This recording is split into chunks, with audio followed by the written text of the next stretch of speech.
دہشت گردوں کے خلاف سیکیورٹی فورسز کی تابڑتوڑ کارروائیاں، شمالی وزیرستان میں فورسز کے 2 مختلف آپریشن، فائرنگ کے تبادلے میں 4 خارجی مارے گئے، 2 زخمی۔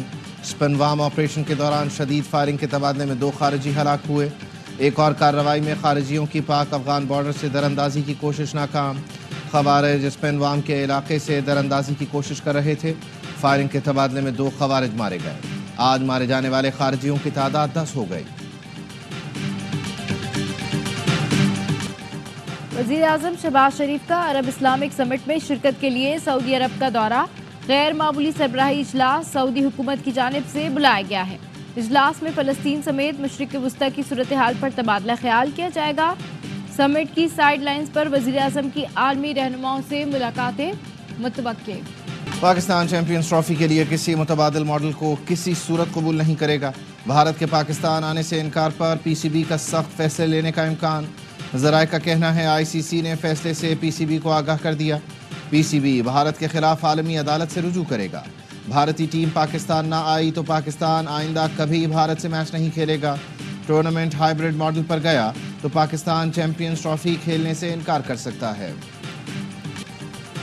شاہینوں نے کینگروز کے دیس میں تاریخ رقم کر دی۔ پاکستان نے 22 سال بعد آسٹریلیا میں ون ڈے سیریز جیت لی۔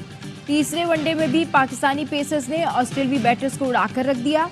میزبان ٹیم کو 140 رنز پر ڈھیر کر دیا۔ نسیم شاہ اور شاہین شاہ 3-3 اور حارث روف کے 2 شکار۔ 141 رنز کا ہدف پاکستان نے 2 وکٹوں کے نقصان پر پورا کر لیا۔ پاکستان کو ورلڈ چیمپئنز کو ہرانے پر مبارکباد۔ سابق کپتان وسیم اکرم کہتے ہیں آسٹریلیا کو انہی کے ہوم گراؤنڈ پر ہرانا بڑی کامیابی ہے۔ میرے لیے فخر کی بات ہے، یہ مناظر میں نے کامنٹری باکس سے دیکھے۔ سابق انگلش کھلاڑی کیون پیٹرسن بولے، اس لیے کہتا ہوں پاکستان کو ٹیلنٹ پر توجہ دینی چاہیے۔ اے بی ڈی ویلیئرز نے کہا مہمان ٹیموں کی جیت کا نیا ٹرینڈ شروع ہو گیا۔ نیوزی لینڈ نے بھارت کو ہرایا، اب پاکستان نے آسٹریلیا کو۔ مائیکل وان نے کہا آسٹریلیا کو کبھی اتنا کمزور نہیں دیکھا۔ حفیظ نے لکھا اوزی اوزی موئے موئے۔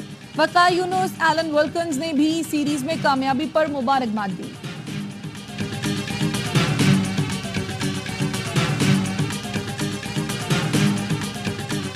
وزیر اعظم چیئرمین پی سی بی کی پاکستان ٹیم کو جیت پر مبارکباد۔ صدر زرداری نے کہا پوری ٹیم اس شاندار کارکردگی پر مبارکباد کی مستحق ہے، امید ہے ٹیم مستقبل میں بھی مزید کامیابیاں سمیٹے۔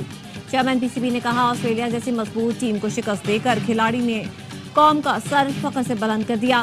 قومی ٹیم نے فیلڈنگ، بالنگ اور بیٹنگ میں آسٹریلیا کو آؤٹ کلاس کیا۔ گورنر سندھ کامران ٹیسوری اور وزیر اعلیٰ مراد علی شاہ کی بھی گرین شرٹس کو مبارکباد۔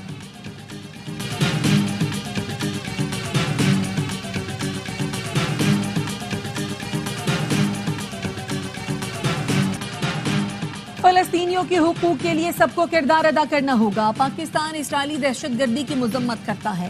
نائب وزیر اعظم اسحاق ڈار کا ریاض میں عرب اسلامک سمٹ سے خطاب، کہا اسرائیلی فورسز غزہ میں جنگی جرائم کا ارتکاب کر رہی ہیں، ہزاروں فلسطینی شہید اور زخمی ہو چکے، غزہ میں غیر مشروط جنگ بندی اور امداد پہنچانے کی ضرورت ہے۔ وزیر اعظم شہباز شریف آج سعودی عرب کے دورے پر روانہ ہوں گے، پیر کو ریاض میں عرب اسلامی سربراہ اجلاس میں شرکت کریں گے۔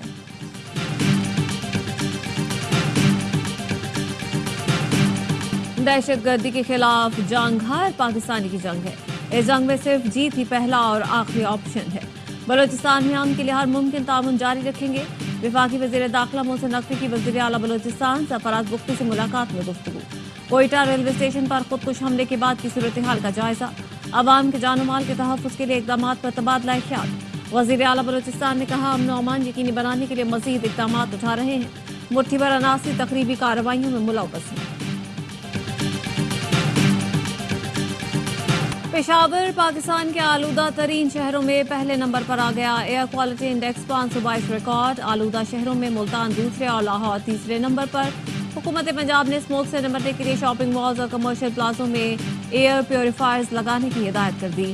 ڈی جی ماحولیات نے نوٹیفیکیشن جاری کر دیا۔ گورنر پنجاب نے اسموک کی بگڑتی صورتحال کے پیش نظر ایمرجنسی نافذ کرنے کا مطالبہ کر دیا۔ کہتے ہیں بیشتر اضلاع میں اسموک بے قابو ہو چکی ہے، لوگ بیمار پڑ رہے ہیں۔ مارکیٹیں رات 8 بجے بند کرنے کا فیصلہ تاجر تسلیم نہیں کر رہے۔ عارضی طور پر اسموک کی روک تھام کے لیے ایمرجنسی نافذ کرنی چاہیے۔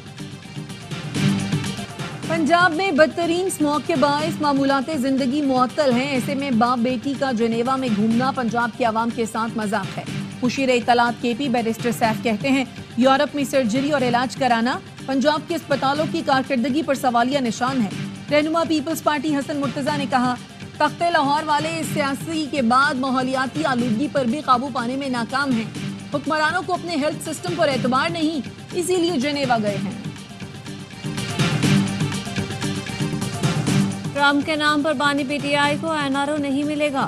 بانی پی ٹی آئی کی رہائی کے لیے امریکہ میں لابنگ سوالیہ نشان ہے۔ وفاقی وزیر امیر مقام کہتے ہیں ملک میں سیاسی عدم استحکام کی سازش ہو رہی ہے۔ پاکستان مخالف عناصر اپنے عزائم میں کامیاب نہیں ہوں گے۔ شہداء کی یادگاروں کی بے حرمتی کرنے والوں کو معافی مانگنی چاہیے۔ ANP کے سابق مرکزی سیکرٹری اطلاعات زاہد خان نون لیگ میں شامل، بولے نواز شریف، شہباز شریف اور امیر مقام کی کارکردگی سے متاثر ہو کر نون لیگ میں شمولیت کا فیصلہ کیا۔ افغانستان کی سرزمین دشمن ممالک استعمال کر رہے ہیں، ہم نے مل کر دہشت گردی کا مقابلہ کرنا ہے۔ گورنر خیبر پختونخوا فیصل کریم کنڈی کہتے ہیں صوبائی حکومت کو مشورہ ہے، جلسے جلوسوں کا وقت نہیں ہے، صوبے میں امن و امان قائم کرنے کا وقت ہے۔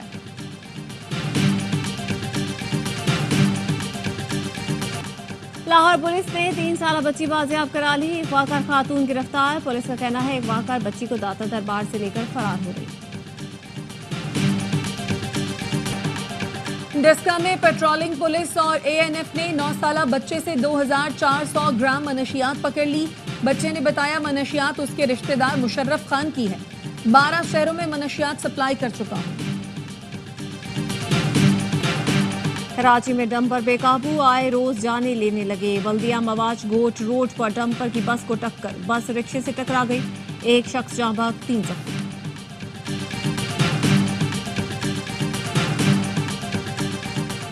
مستحکم اور ماحول دوست پبلک ٹرانسپورٹ سسٹم کی فراہمی حکومت سندھ کا عزم ہے۔ وزیر اطلاعات سندھ شرجیل میمن کا ورلڈ پبلک ٹرانسپورٹ ڈے پر پیغام، کہا پیپلز بس سروس سمیت پبلک ٹرانسپورٹ کے تمام منصوبوں پر فخر ہے۔ آلودگی کم کرنے میں EV بس سروس حکومت سندھ کا انقلابی اقدام ہے۔ حکومت سندھ پہلی بار ڈبل ڈیکر بس بھی متعارف کروانے جا رہی ہے۔ وزیر ٹرانسپورٹ کے دعوے جھوٹ اور بے بنیاد ہیں۔ سندھ حکومت کراچی کے شہریوں کو مستحکم پبلک ٹرانسپورٹ دینے میں ناکام ہوئی۔ اپوزیشن لیڈر سندھ اسمبلی علی خورشیدی نے ورلڈ پبلک ٹرانسپورٹ ڈے پر کہا اورنج لائن کی ناکامی سندھ حکومت کی کارکردگی پر سوالیہ نشان ہے۔ پنک سروس چلا کر کراچی کے عوام کو دھوکہ دیا جا رہا ہے۔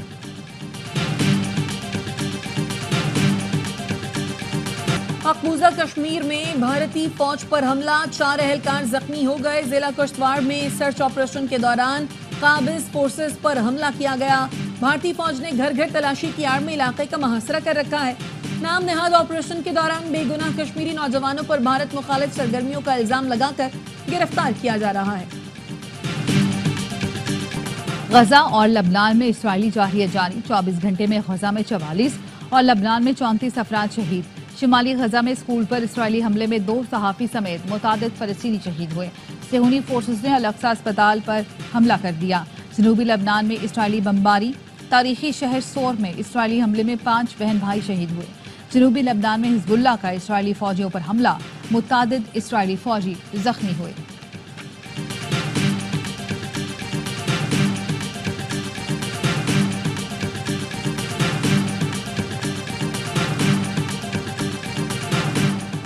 قطر نے غزہ میں جنگ بندی کے لیے ثالثی کی کوششیں معطل کر دیں۔ قطری وزارت خارجہ کا کہنا ہے اس بات کو قبول نہیں کریں گے کہ ثالثی پر اسے بلیک میل کیا جائے۔ مذاکرات کو سیاسی مقاصد کے لیے استعمال کیا گیا۔ بیان میں کہا قطر ان کوششوں کو دوبارہ تب شروع کرے گا جب فریقین جنگ کو ختم کرنے کے لیے اپنی آمادگی اور سنجیدگی کا مظاہرہ کریں گے۔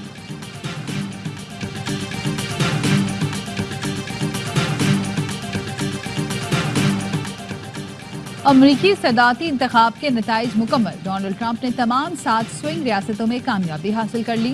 امریکہ کے نو منتخب صدر ٹرمپ کی حکومت سازی کے لیے کئی ناموں پر غور شروع۔ ٹرمپ بدھ کو جو بائیڈن سے ملاقات کریں گے۔